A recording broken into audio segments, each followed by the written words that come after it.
Hey guys, welcome back to another episode of Free Terrible Gamers. I'm your host Colin here with Ashton. Hey guys, how you doing? Alright, got a couple left over from last week. There was free, but it was kind of irrelevant at this point, so we deleted it. So, on to last week's topics, which are still relevant. Disney makes an investment into Epic Games. Yep, so Disney CEO Bob Iger on Wednesday announced a 1.5 billion investment aimed at letting consumers interact with stories and characters from Disney, Marvel, Pixar, and Star Wars on Epic's Fortnite. Where 100 million players gather each month, it was acknowledgement of the amount of leisure time Generation Alpha, Generation Z, and Millennials devote to gaming. Shares of the stock surged on Thursday, the day after its earnings report, gaining more than 13% in what would be their best day in more than 3 years. So, when I seen this, I thought it was kind of interesting.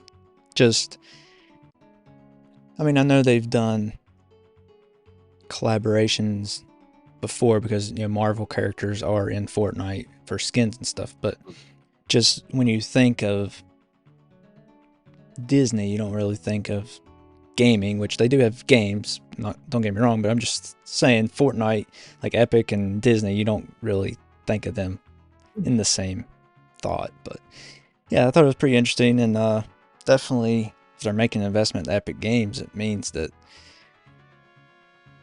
they're pretty serious about getting into gaming and putting more content on Fortnite. So thought it was pretty cool on Disney's part. Yeah, definitely, it's not really a partnership. It wasn't too strange. Like you said, they've done Marvel crossovers and everything in the past. I believe even Star Wars got a couple, like, I believe there were Stormtroopers once upon a time. If I'm not Yeah. mistaken. Well, I know they used to have, like, lightsabers and stuff in the game occasionally, too. So it's not out of realm of possibility of them doing that. My thing with it is, because, like you mentioned, Disney does have video games and stuff, and Disney is pretty much buying everything. So I think this is pretty much a leisure way in the Disney eventually buying either Fortnite or Epic, and keeping Epic employees in there, but turning it into a Disney property. I would say would eventually happen in the next 5 or so years. That makes sense.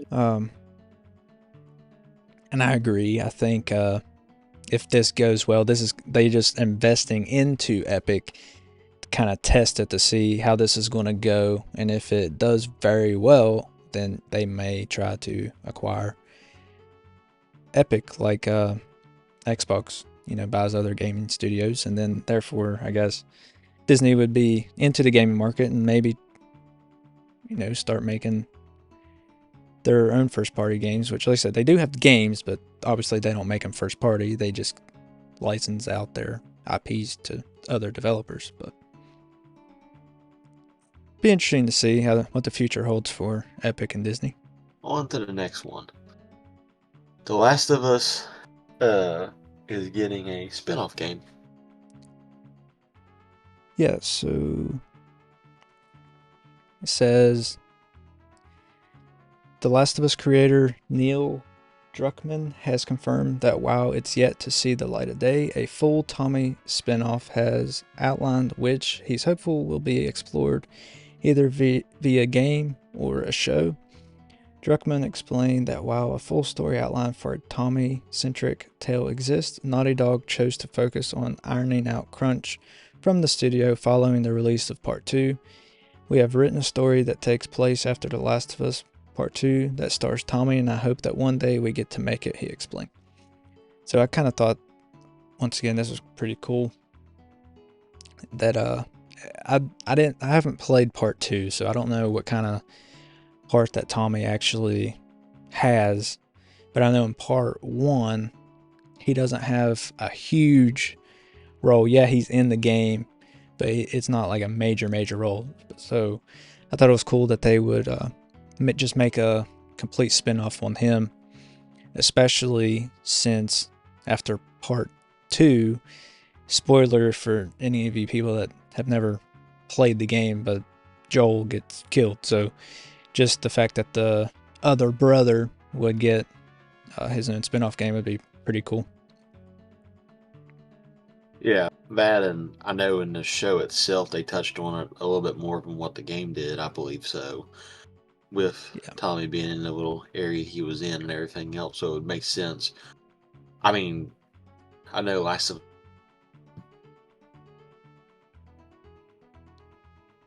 it that way if they wanted to.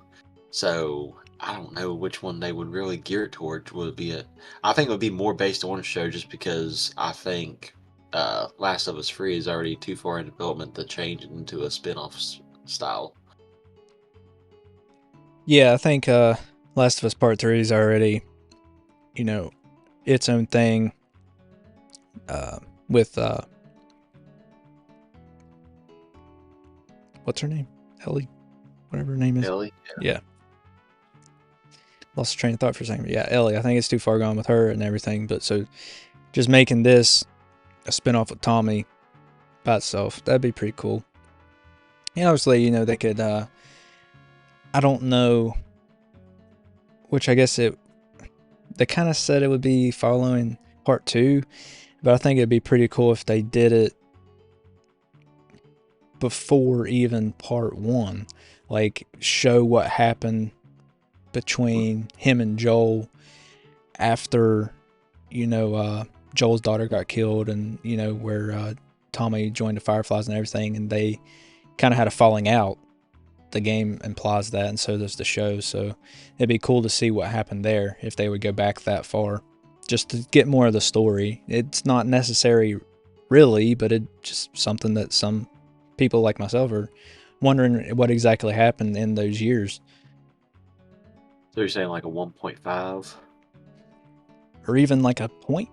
Yeah, I guess it'd be a 1.5, yeah.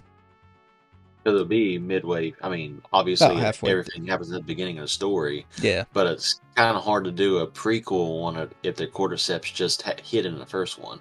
Right, because in the beginning of the game, same with the show, like, it's a younger Joel with his daughter, and it shows everything happening, and then it just skips ahead, like 20 years or something like that. And that 20-year gap. So basically, you get barely a taste of how everything happened. So if you got a 1.5, not only would you get what happened between them, you would get more what happened in the world, period. Yeah. To get to the point that they are in part 1. Yeah, 1.25. We'll call it a 1.25. Because I mean, it's very beginning of the game. Yeah, like, but and check. The only thing you see is like it happening, and then him and his daughter about get shot down, and then they get saved, and then he gets saved, she still gets shot, but you know what I mean. After that, it just skips ahead to the current day. Spoiler if you haven't played an 11-year-old game. I mean, yeah. Or a 2-year-old show at this point. Yeah. Year? One of those two. Year or two. Yeah. I think a year. Year, I think so. Just coming up on a year. Yeah. But still, regardless, most people that's in the gaming world knows the story of Last of Us, at least the beginning of it. Yeah. But yeah, seeing a spin-off for it, like I said, yours thing probably makes the most sense in doing like a 1.5 situation. Just because we do have 20 years of story that we are missing. Yeah.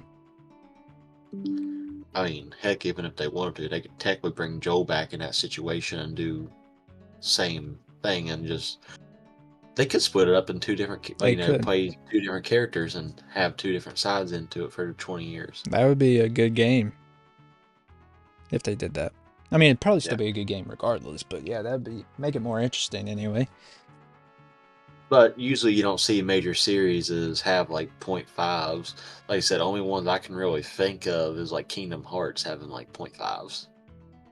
Yeah, but I mean, Naughty Dog, they would do it. Time will tell. All right. Nintendo is reprinting more Zelda Amiibos, and pre-orders are selling out relatively fast. Yep, so you'll have a second chance to snag the Guardian, Sheik, and Wolf Link Amiibo. With pre-orders now open, you'll have a second chance to snag those Amiibo I just mentioned. With pre-orders now open, the Guardian Amiibo is $20 at Best Buy and GameStop. The Wolf Link Amiibo is $16 at Best Buy and GameStop. And the Sheik Amiibo is $13 at Best Buy and $16 at GameStop. So I didn't actually know that these were hard to get, these specific ones, but apparently they are. And if you have not been able to get one, then here's your chance. Me personally, I just don't buy Amiibo. I get the cards or make my own. But yeah, Nintendo, you didn't hear that. But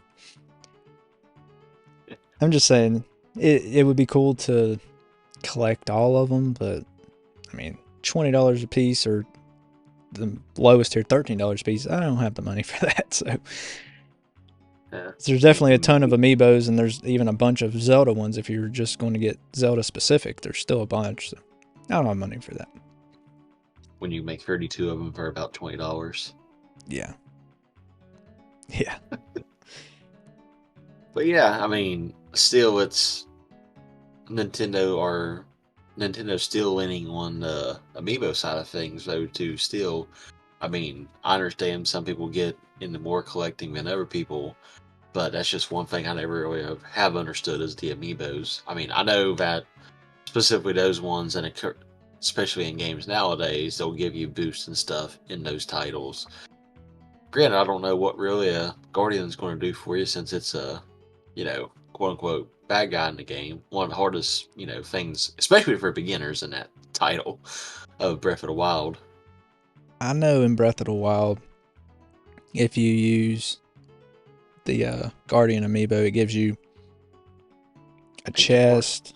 Well, it gives you ancient parts, or it gives you one of those ancient weapons that you get in like a what's it called? Test of Strength. Yeah. Shrine. And then in Tears of the Kingdom, I can't remember exactly what it does give you, but it does help you. But they all help you. None of them have anything bad. Even the Ganondorf ones help you in the games. Yeah. I figured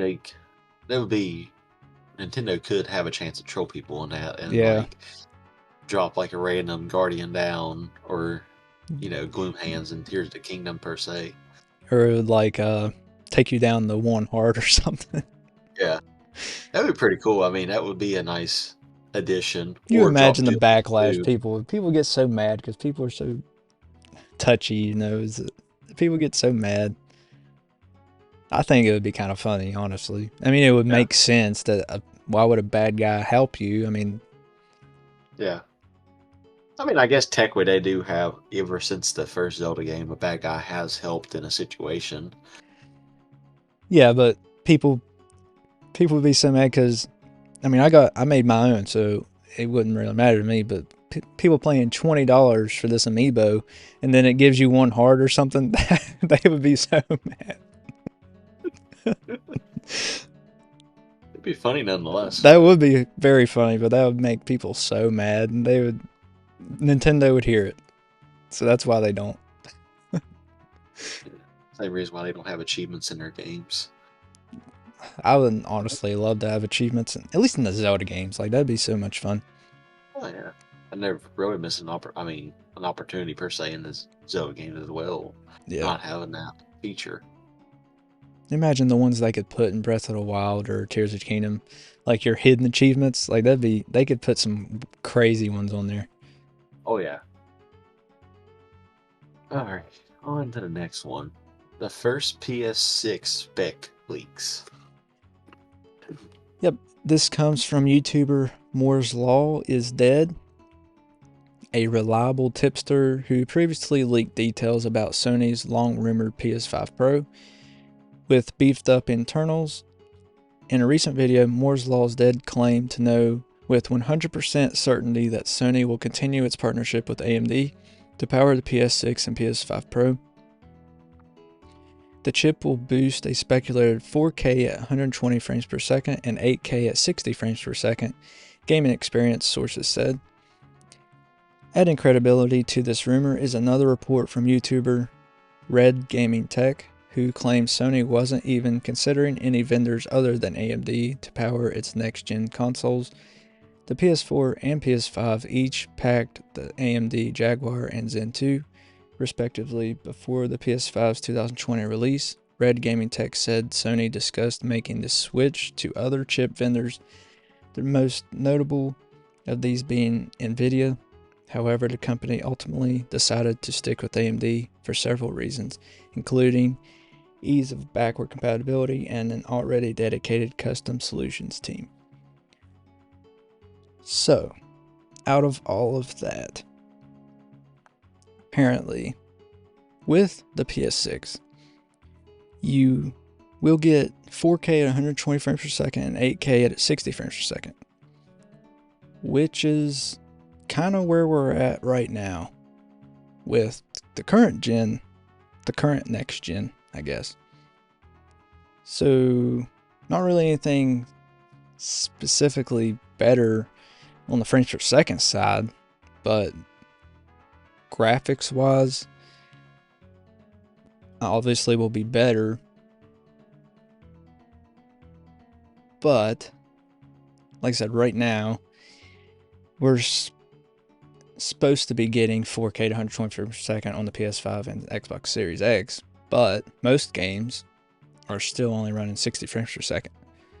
So maybe in the next gen, we'll get actual 120 frames per second for every game instead of some of the games like we are now.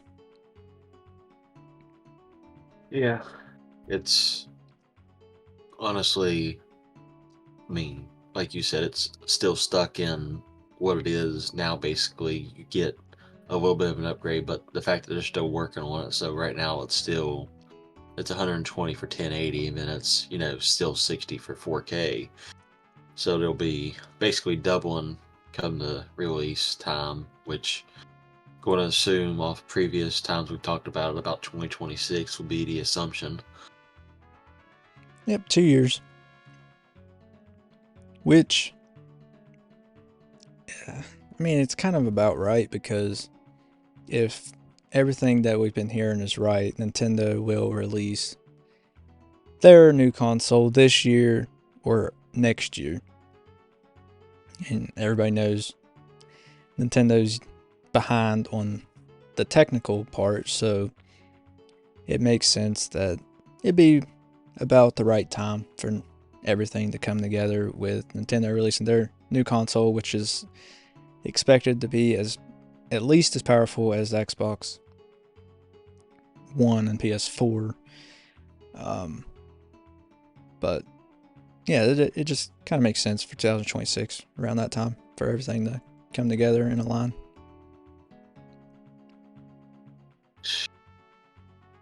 I mean, AMD obviously having a PC now is like, oh, okay, they're using all this fancy equipment. Yeah, well, AMD. Which, I mean, that's really what they're turning into, just console based. Which, of course, I know PC's getting better as well, but the fact that a PS6 and whatever the new Xbox is going to be able to pretty much rival a PC right now for half the price potentially. I'd say it'd probably be $600-700 this time around. It's not going to be a $500 console when they come out in 2026. I'll go ahead and bet it's going to be about $750. They're just going to keep going up. I mean, eventually they're going to be almost the same price as a PC, but or at least a low-end gaming PC. Yeah, low-end. But definitely looking at PCs. I know there's some PCs they won't be able to touch price range wise. Oh no. But yeah, I mean, partnering with AMD, they make good chips. I'll take them, at least right now, over Intel any day. Because Intel's just gotten lazy, honestly, in my opinion.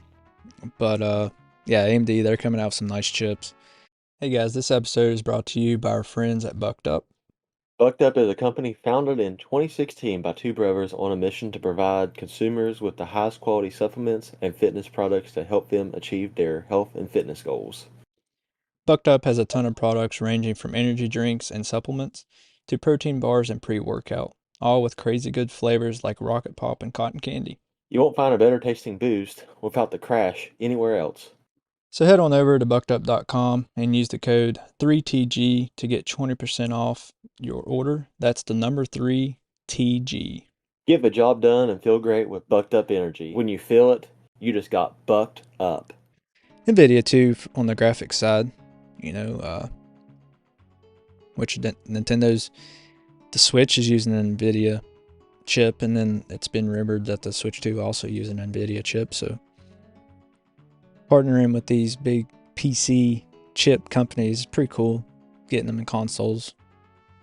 So, I mean, like I say, even the Switch is using an NVIDIA chip, so even a lower end console is using, PC brand chips.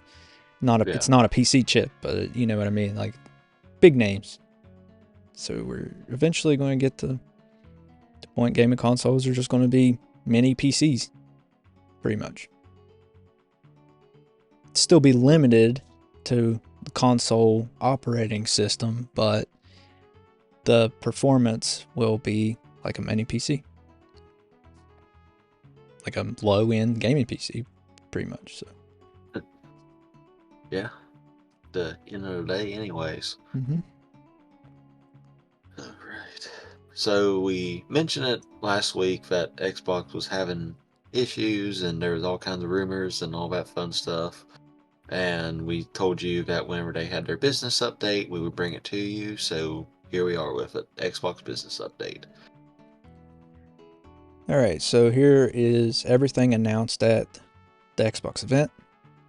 Xbox boss Phil Spencer believes exclusive games are going to be a smaller and smaller part of the game industry within the next decade.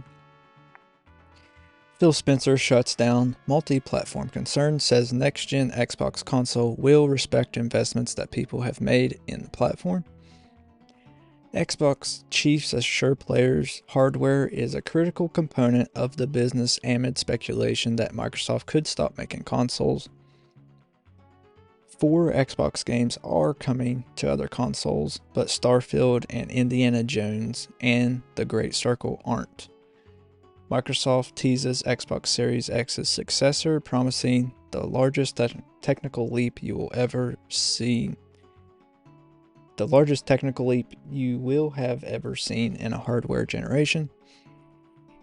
And then it says Diablo 4 is coming to Game Pass on March 28th. And so are other Activision Blizzard games eventually, though no specifics were given as to when and which. There's going to be a June showcase for Xbox, though that's basically all we know at this point. So, yeah, all the rumors last week were completely wrong. Xbox is still going to make consoles, at least for this next generation. And then Starfield specifically is not going to PS5.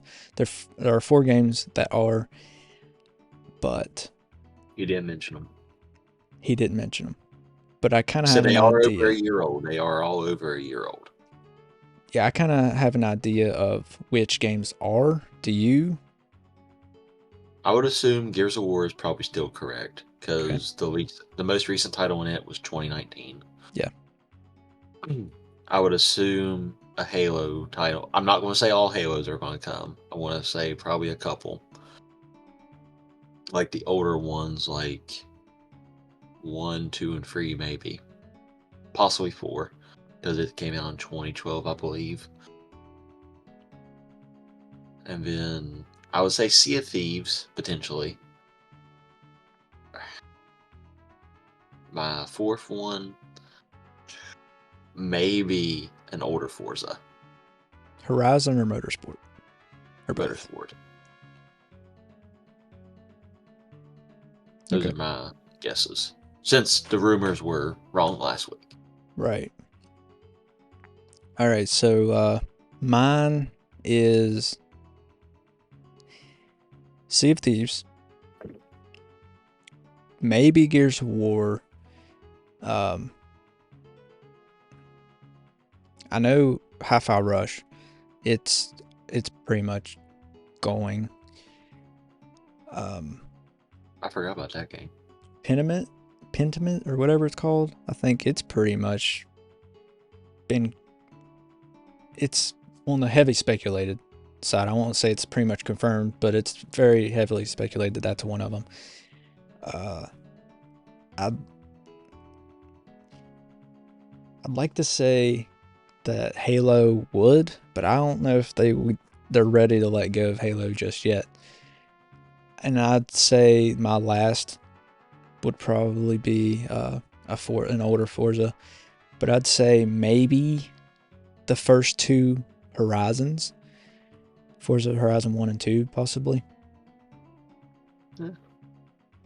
Those are good ones, especially good ones to come out on our rival console. Yeah.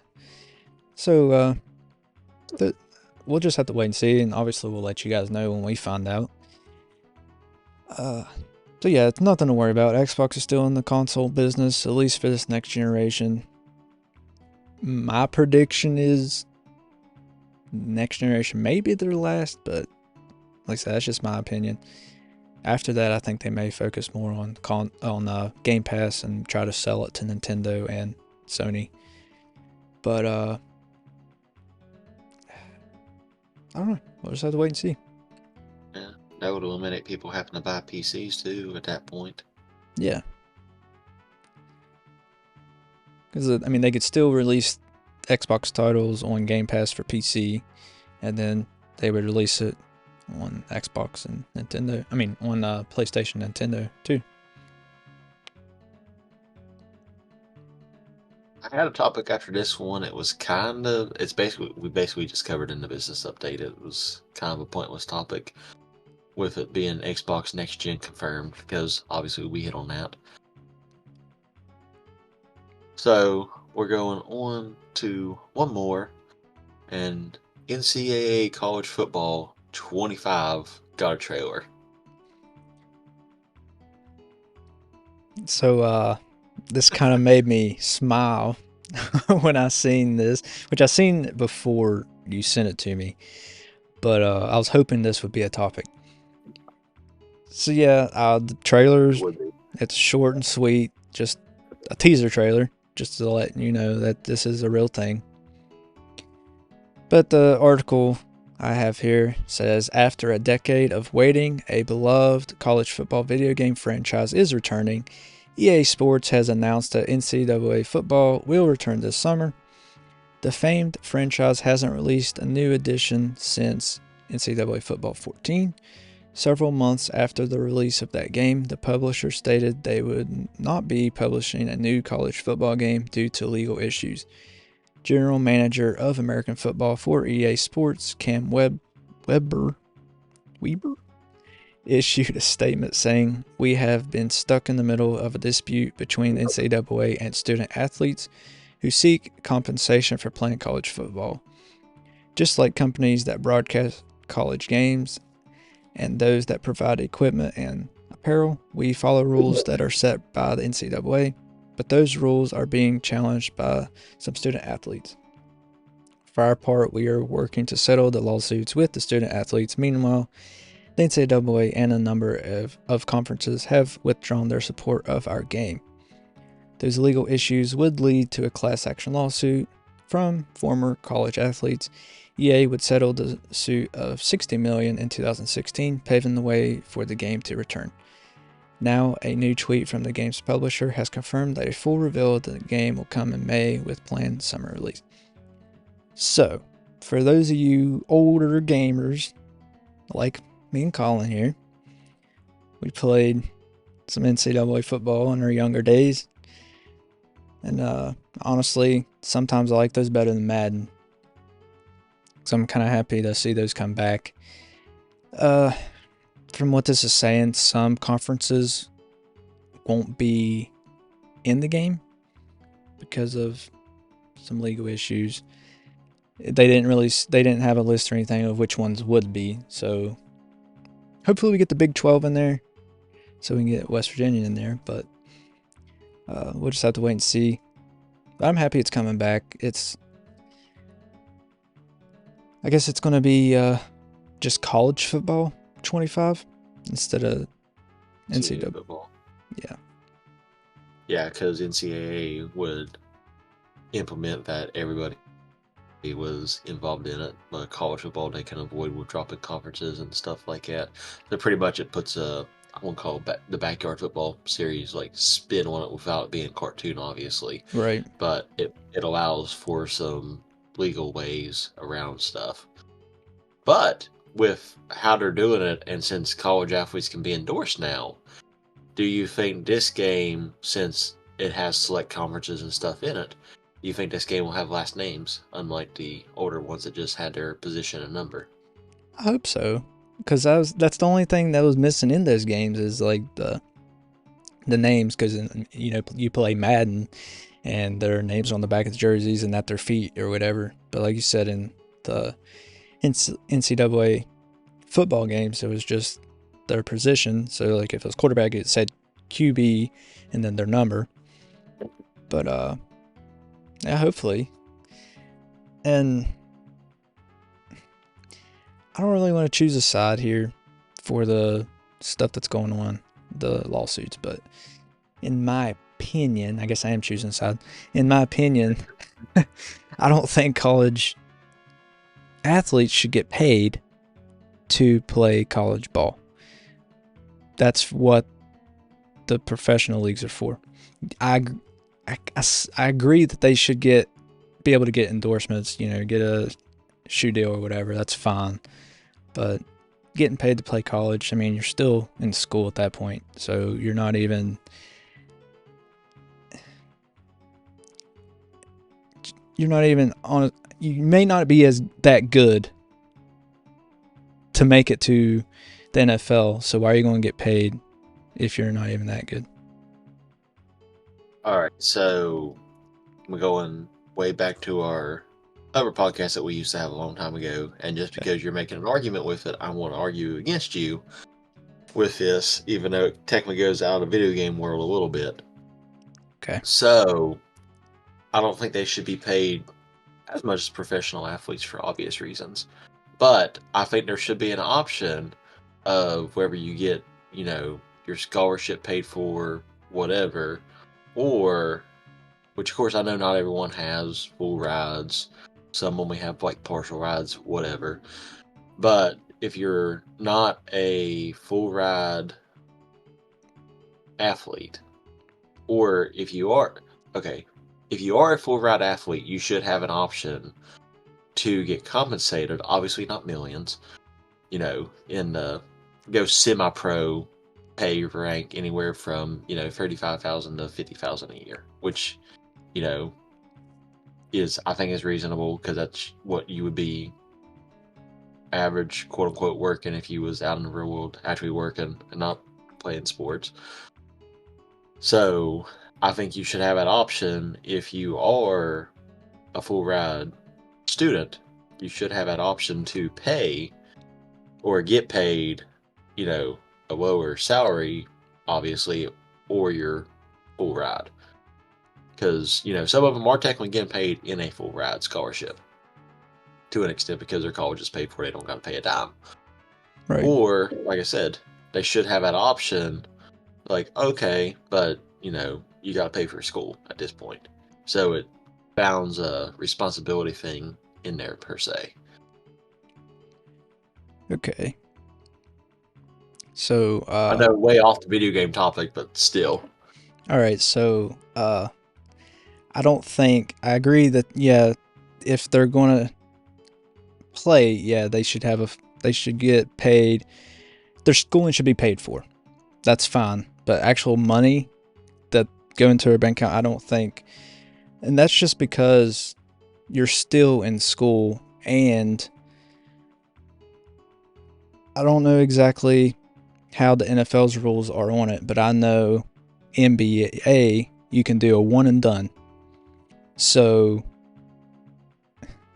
most of the time, you get paid, at least in the professional leagues, a contract, and that's usually for a few years. So I don't know. So if you are an athlete in college and you sign a 4-year deal, that's usually you get 4 years of college usually. So you're playing for 4 years, you sign a 4-year deal to get paid while you're playing college ball. And you're good enough to go to the NBA and you do a one and done. Does that void your contract? Or do you still get paid? I mean, if you decide, so I'd look Or at are it you like stuck, or do you have to finish out that contract at that point? So that's where I disagree with getting paid, because then if you're good enough to go to the NBA, you're obviously going to go to the NBA because you're going to make more money. So it's just going to cause a bunch of different. I just think it'd be easier just for them to get shoe deals, and just like I said, you're still in school too. So, But they just now recently got to where they can be endorsed. yeah, and honestly, I don't know if I'm fully on board with that either. But I understand to a point, yeah, shoe deal, that's fine. But you're still in school. So what I understand, college is a big deal. Not everybody can play college ball of any kind, whether it's football, basketball, whatever. But how much is that a difference between college and high school? Are high school players going to start getting paid too? Because you're both still in school. You're not just playing ball for a living. You still have classes to go to during the day. I just don't think college should get paid. I mean, I view it through the eyes of somebody that done online college, and I still had to work and then still go to school at the same time. So logically, at that point, you're saying any college student shouldn't get paid even if they're working actual jobs at that point. Well, if you're working an actual job and going to college, you probably don't have time to play ball or go to practice anyway. Exactly. So yeah, you wouldn't get paid. You would. Yeah, but you wouldn't get paid to play ball because you wouldn't have time to go play ball. Anyways, not video game topics, so we're done with it for now. If you guys want us to bring back over a podcast, tell us about it. Yeah, we have a sports podcast. Colin's already kind of mentioned, but yeah, we have a sports podcast. We haven't posted in over a year, but we have one. Get back into it if you guys wanted us to. Yeah. Want to deviate from gaming a little bit. Well, I mean, we wouldn't deviate from this podcast at all. No, this is that's why we dropped the other one. This is our main podcast. But if you want both, we wouldn't care to give you both. No. But thanks for listening to our random ramble, especially on the last topic. Went a little over, but it's okay. Make sure you subscribe to our YouTube channel, Twitch, join our Discord, talk to us, tell us your opinion on college athletes.